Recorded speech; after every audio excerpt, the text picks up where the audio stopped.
The 2021 quarterback class was one of the most hyped collection of quarterbacks coming out of college we've seen in a long time, with it drawing comparisons to potentially end up like the 2004 class that featured Eli Manning, Phillip Rivers, and Ben Roethlisberger.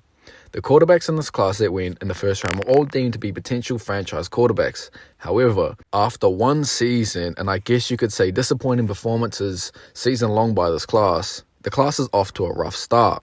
But this offseason, their teams have gone all in on building the best team they can while they're getting paid pennies. Teams like Jacksonville and the Jets are capitalizing on this and have broke the bank to give their guys the best chance at winning while they're young.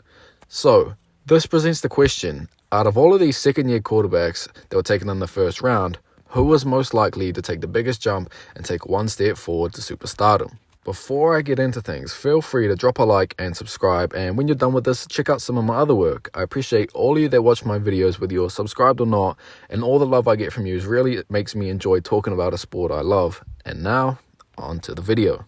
So to really decide out of the 5 quarterbacks taken in the first who's going to take the biggest jump, we have to take everything into account, such as their play, the situation they're in, and parts of the organization they're a part of, like the roster, the front office, and the coaching staff. All their situations are different, and someone like Justin Fields, for example, hasn't exactly got the best supporting cast around him, so we have to acknowledge that, and to make any premature judgment saying he's a bust if he doesn't succeed this year would just be flat out ridiculous. First up, Trevor Lawrence.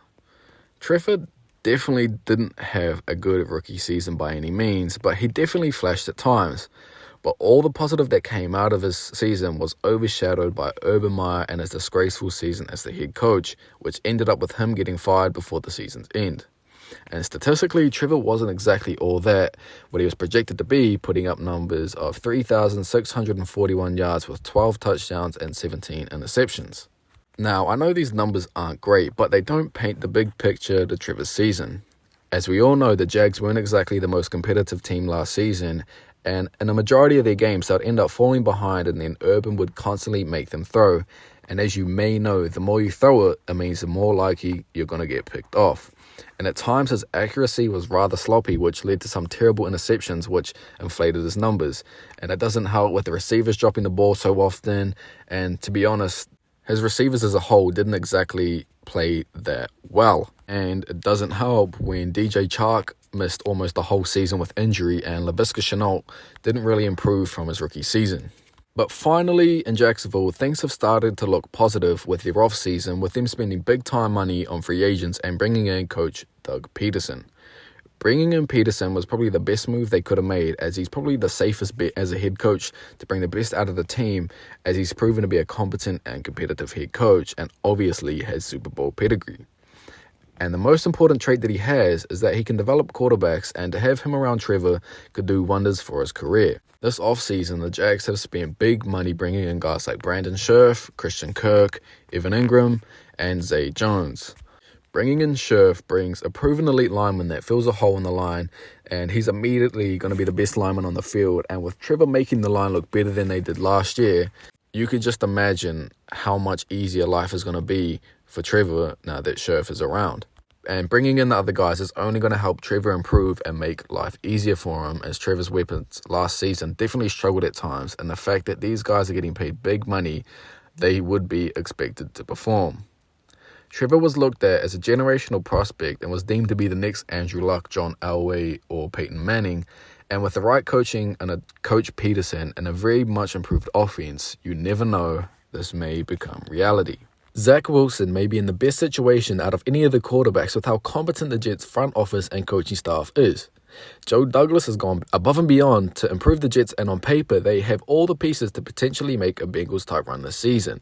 And Coach Saleh, he's probably one of the best up-and-coming coaches in the league, and we saw from his tenure in San Francisco as the defensive coordinator, the players loved him and played hard for him, and you could say the exact same about the Jets and their players. Saleh calls games pretty well. He plays aggressive, but not dumb. He finds a perfect balance, and with his tutelage to Zach Wilson, Wilson is only going to get better. His rookie season definitely had flashes of greatness, and although at times he tried to play like the hero and made some typical young QB mistakes, there's definitely a lot of promise. Like Trevor, Zach's stats weren't exactly eye-popping by any means, with numbers of 2,334 yards with 9 touchdowns and 11 interceptions. But As the year went on, he slowly was learning to cut down on the turnovers by playing smarter, and that just shows a lot of promise. Playing a full season with a healthy line, healthy weapons, and finally having a safety blanket at tight end with guys like CJ Uzama and Tyler Conklin, who are proven solid tight ends that are definitely reliable, things should be so much easier on him this coming season. With the Jets bringing in a multitude of offensive players that are all very solid, with guys like Tevin Coleman, CJ Uzama, and Tyler Conklin like previously mentioned, and also Laken Tomlinson through free agency, and then in the draft getting Garrett Wilson and Breece Hall. On paper, take a look at this depth chart and tell me you don't think this team could be amazing. If Zach could improve just a smidge this season, the Jets could be poised for big things, because we already know Coach Saleh is going to have them prepared to go to war, so all we got to see is Zach playing at his best. There has been many mixed reports about Trey Lance and the situation in San Francisco, with quote-unquote sources saying that Trey has been underwhelming and hasn't impressed the coaching staff, and on the other hand, Trey is supposedly excelling and is poised to have a massive season. But from what we saw last season, Trey was definitely promising. We all know the tools that he has. He's got a big arm, he has a running ability, and really is just a raw athlete that's only had one full season of football since high school. So the potential is limitless. But it 100% depends on how he develops and what Shanahan and company do with him. Last season, he didn't exactly get the most burn, and it wasn't really anything crazy that he did. But in the Houston game, for example, in the first half, he played a little rough and attempted a few risky balls here and there. But once the second half came along, he started to settle in and started playing smart, throwing more accurate balls while taking less risks.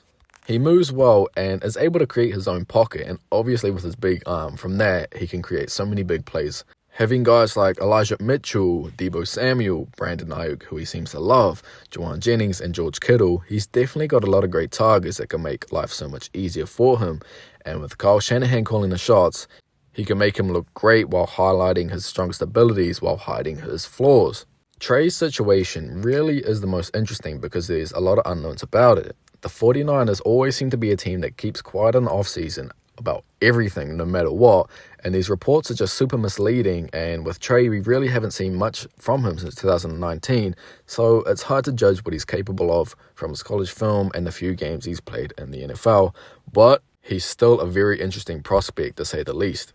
Like I mentioned earlier, Justin Fields probably is in the worst situation, not only out of all these players, but probably in the NFL as a whole. After having to deal with Matt Nagy and his unwillingness to cater the play calling around Justin's strengths, and the fact that Justin's play was just a mixed bag, with at times he looked absolutely amazing, and also at times he did look like there was something to worry about. As his numbers show, there really isn't much you could take from it, and they obviously weren't good, but you have to take that all with a grain of salt with his situation and what he had to deal with. With a year under his belt and a new coaching staff that is, that's willing to cater the play calling around his strengths, we hopefully should see him being fully adjusted to the speed of the game and hopefully get some protection from the line. The biggest need for him really is just to get protection, because otherwise he's not going to be able to adjust to the speed and he's just going to struggle to progress as a player. This offseason, the Bears haven't really done many favors for Justin. In free agency, they signed Byron Pringle and Lucas Patrick. Signing Pringle brings him another target to try replace the loss of Allen Robinson, and I don't really know how I feel about this, but And Patrick, he was solid in Green Bay, and he definitely is going to bring some help to the offensive line. And in the draft, they drafted Velus Jones, which brings speed, and he projects to be the wide receiver 3. There definitely is some potential there, as he was the best receiver after the catch in the whole class. And also, he ran one of the fastest 40s out of this year's combine. The Bears supporting cast probably is the weakest in the league, so we can't really expect Justin to light the league on fire. But if he does, all my respect goes to him. And finally, Mac Jones. Mac undoubtedly had the best rookie season out of this class, accumulating numbers of 3,801 yards with 22 touchdowns and 13 interceptions, while leading the Patriots to a 10-7 record and the first playoff appearance for the franchise since Tom Brady's departure. Mac was vital in helping the Patriots have the 6th highest scoring offense and managed to be selected as a Pro Bowl alternate. Belichick has been on the record calling him the most consistent rookie he's ever coached, and that is great to hear. But this offseason hasn't exactly been the most productive, as the Pats' only weapons they've signed was Ty Montgomery, and they managed to trade Shaq Mason away for a bag of chips in a move that I still don't understand. And in the draft, they supposedly reached on Cole Strange to replace the hole they made with trading Shaq. Strange was projected as a second or third, but in the past, the Patriots supposedly reached for Logan Mankins in the first, but I guess he was alright, only making 6 All-Pro teams. Sarcasm, obviously. And they also reached on Tyquan Thornton, who actually could be very valuable with the speed they gave him the fastest 40 in the combine.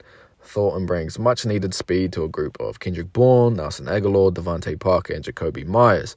His speed can be very valuable for both shot plays and being a kick returner. This season really depends on how the offense is going to turn out with Josh McDaniels gone.